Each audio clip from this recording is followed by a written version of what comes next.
And they were like really quite fierce, shouting at me. And they locked me up in a cell for 7 hours. David Walliams from Britain's Got Talent was sentenced to a career upheaval following the leak of derogatory remarks about contestants. The scandal has had severe consequences for the well-known television personality and children's book author. It's the best thing to wear when you're writing, lying in bed. Fantastic! And the question everyone's whispering right now is, what really happened? Was it one bad choice, a secret that finally caught up with him? Or was David Walliams simply playing a role all along? Hiding sides of himself the cameras were never allowed to capture? In this video, we'll be finding all that went down concerning David Walliams' sentencing. Court sentences David Walliams over leaked remarks. When the leaked transcripts that ended David Walliams' Britain's Got Talent career finally surfaced in November 2022, it came as a shock to many people who had watched him for years on their television screens.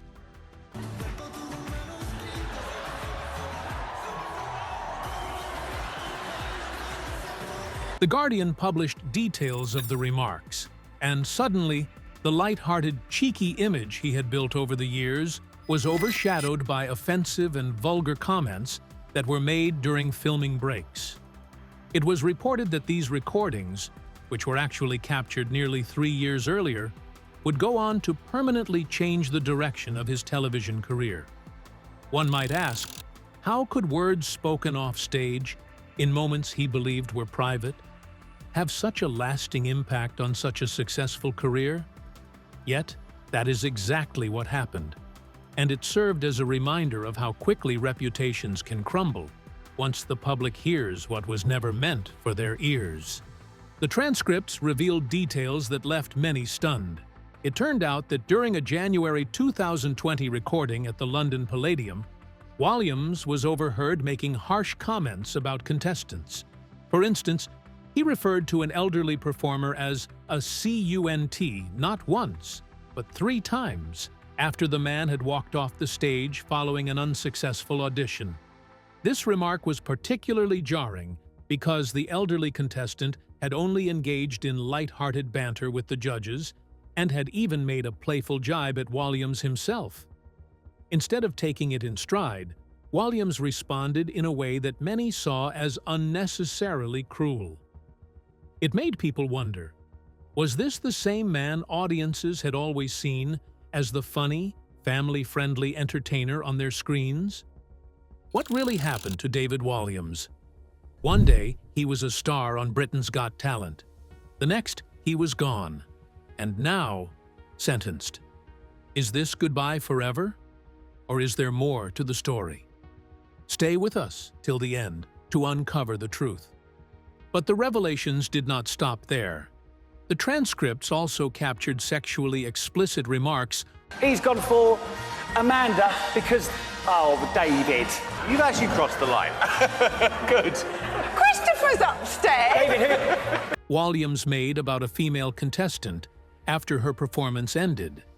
He reportedly compared her to a slightly boring girl you meet in the pub, and went on to make comments about sexual attraction that quickly turned crude and inappropriate. He even described physical reactions in ways that shocked readers, especially given his role on a family-oriented show. These comments, although not said directly to the contestants, painted a very different picture of the man people thought they knew. One could not help but wonder, if these conversations had not been leaked, would his public image have remained intact, hiding this side of his personality? The way the remarks were captured added another layer to the story.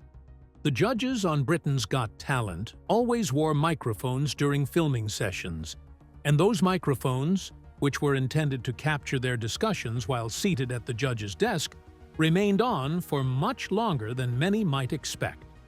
According to court documents, Walliams and his fellow judges kept their microphones on even during breaks, including bathroom trips, until the end of filming each day.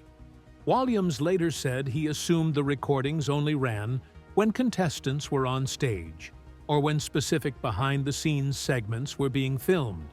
But whether he knew it or not, the microphones picked up conversations that he believed to be private. It raises an interesting question. Should people on television always expect that their words are never truly private, or should there be a line that even production companies should not cross? To make matters even more complicated, the show had announced back in 2018 that their cameras would now be rolling 24/7 in order to capture more candid footage of the judges. This was meant to give viewers an inside look at what really happened during auditions, but in Walliams's case, it meant that even comments he thought were casual exchanges between friends ended up being documented, transcribed, and eventually leaked to the press. Whether one agrees with him or not, Walliams argued that his words were never intended for public ears, but once they became public, the damage was done. When the story broke, Walliams did what many expected. He issued an apology. He said he was sorry for the disrespectful comments and emphasized that they had been private conversations, the kind of things one might say to close friends without ever imagining they would be repeated publicly. He admitted that, regardless of his intention, his words had been hurtful and inappropriate. But by then, the reaction had already begun. The production company, Thames TV, acknowledged that the conversation was private, but still labeled the language as inappropriate. ITV, the network behind the show, also distanced itself from the comments, saying they did not condone the language described in the allegations. Even Simon Cowell's company, Psycho Entertainment, stated that they had been unaware of the conversation until it was reported by the newspaper. The fallout was swift. After 10 years on the judging panel, David Walliams left Britain's Got Talent. Simon Cowell would later describe the departure by saying Walliams had decided to take a step back. But most observers knew the truth. The leaked transcripts had brought his time on the show to an abrupt and unceremonious end. For a man who had built a long and successful career in television and comedy, the scandal became a defining chapter that overshadowed much of what came before. Walliams sues Fremantle Media for data breach. When the scandal over his leaked comments erupted, David Walliams did not simply sit back in silence. Instead, he decided to take a bold step and fight back. People close to him said that he was deeply hurt by what had happened and believed his trust had been broken in a way that felt almost unforgivable. So, in September 2023, he filed a high court case against Fremantle Media, the production company behind Britain's Got Talent. This was not just any lawsuit. It was a case that lifted the curtain on one of Britain's most popular television shows and revealed troubling claims about what had been going on behind the scenes for years. Many wondered, could it really be true that someone as high-profile as Walliams had his most private moments secretly recorded without his knowledge? That very question was at the heart of the case. In his lawsuit, Walliams accused Fremantle Media of carrying out widespread unauthorized recording and misuse of his personal data. Court documents explained how he had allegedly been unaware that his microphone stayed switched on all through filming days, including during breaks when he believed he was completely off the record. Imagine thinking you were safe to share your most vulnerable thoughts with colleagues or friends, only to learn years later that it had all been stored somewhere? According to Walliams, this was exactly what had happened to him.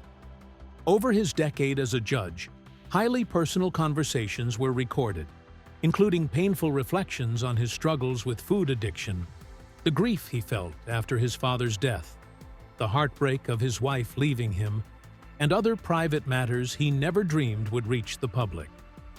He reportedly assumed that he was only recorded when contestants were on stage or during official backstage segments designed for broadcast. The shock then came when he discovered Fremantle Media had allegedly collected and retained far more of his personal data than was needed, and far more than he ever agreed to.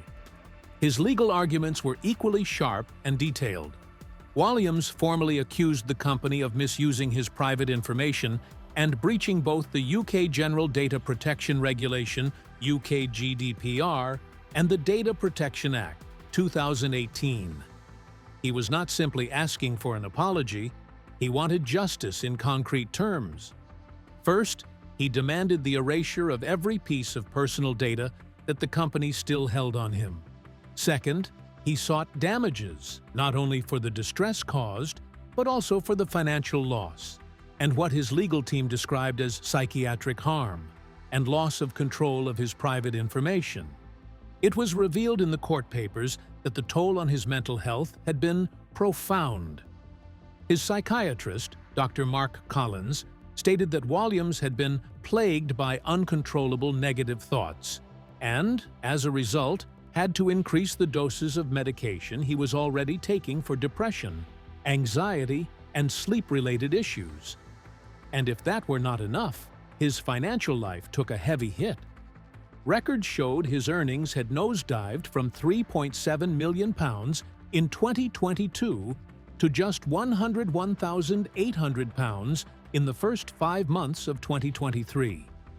Could one really measure the true cost of such a violation in money alone? Or was the damage deeper than figures could ever capture? On their part, Fremantle Media responded cautiously at first.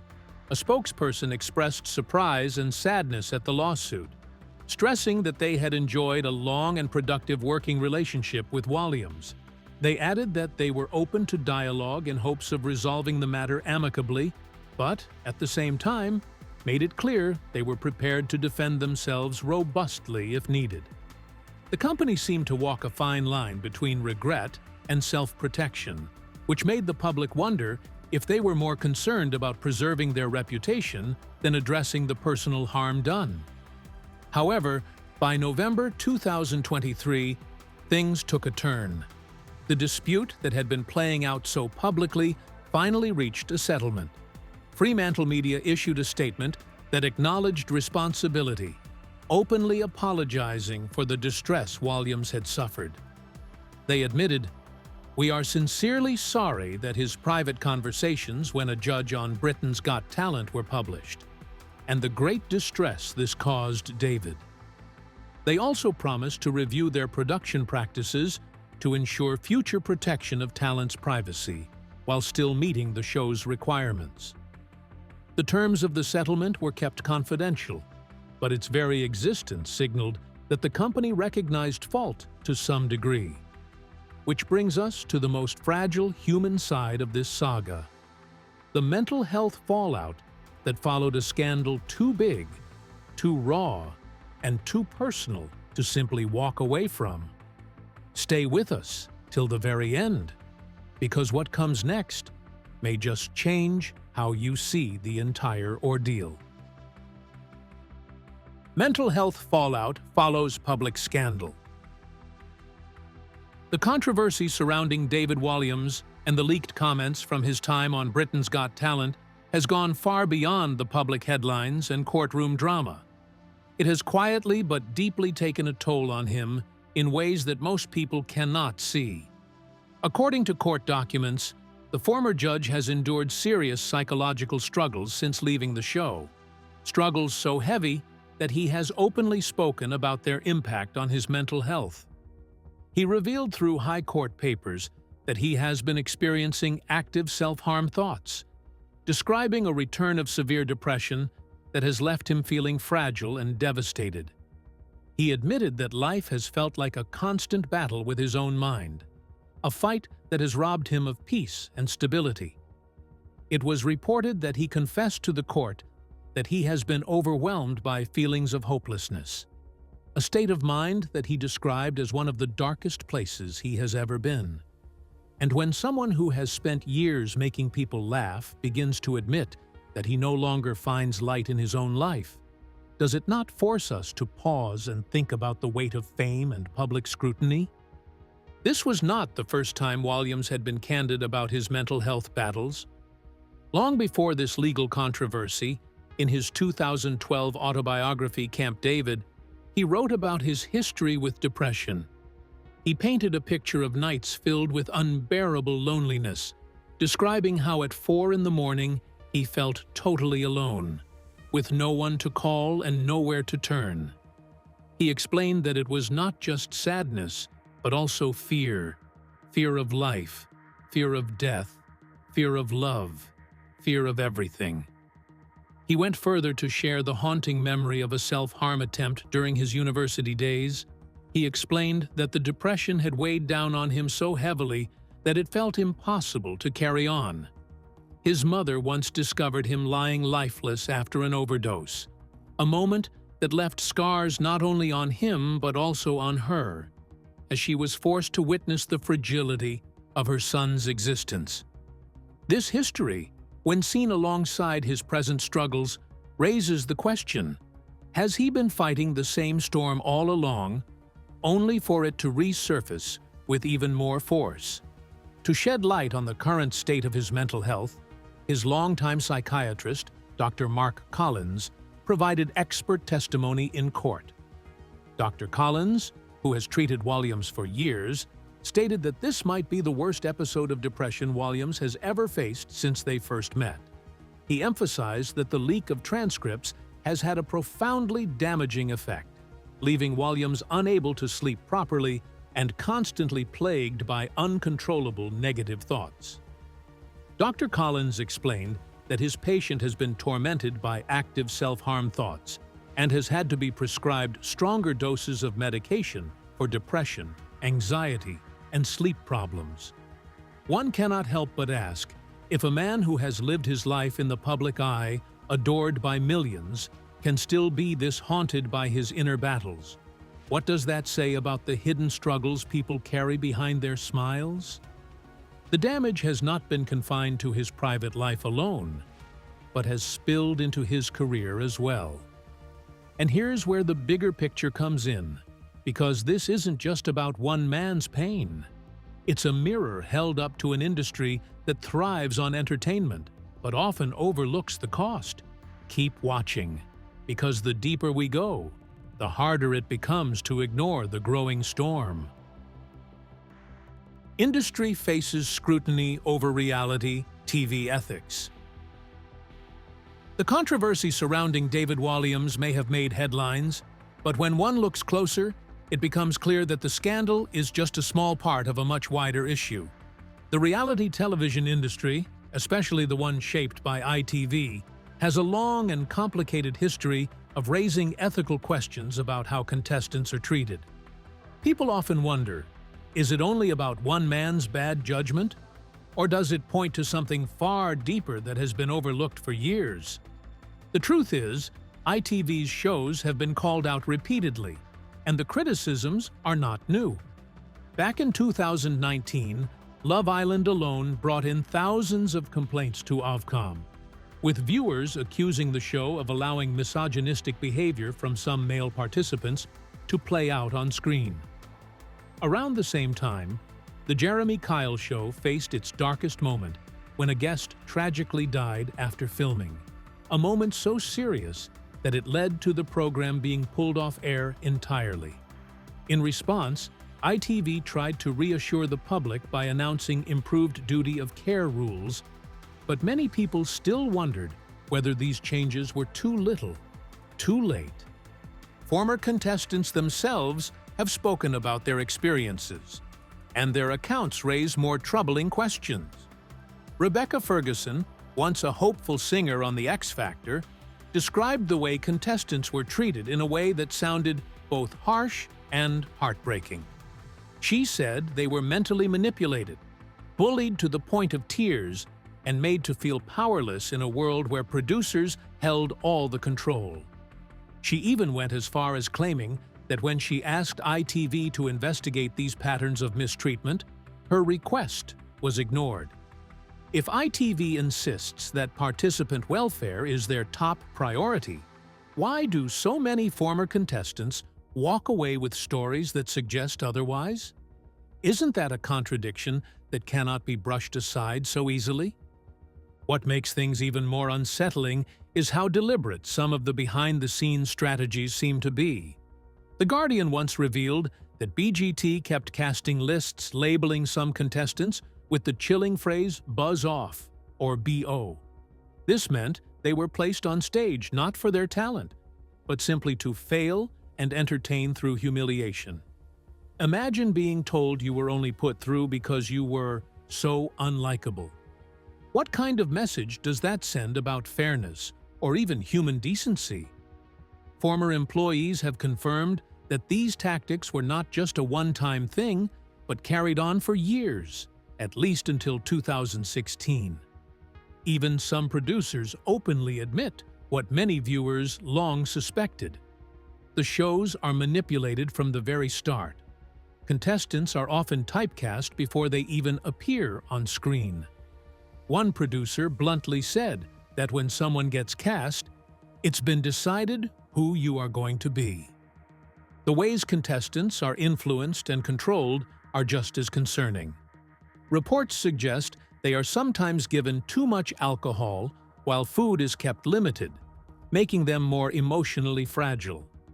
They are misled through fake friendships created by producers, only to be betrayed later for dramatic effect. And then there is the infamous editing trick, known as frankenbiting, where bits of audio are cut and spliced together to make contestants appear to say things they never actually said. Is it any wonder so many participants leave these shows feeling broken or misunderstood? With this, we have come to the end of this video. Thanks for watching. If you enjoyed this video, do well to like, comment, and subscribe for more content. To enjoy more thrilling stories, click now on the following video that pops up on your screen.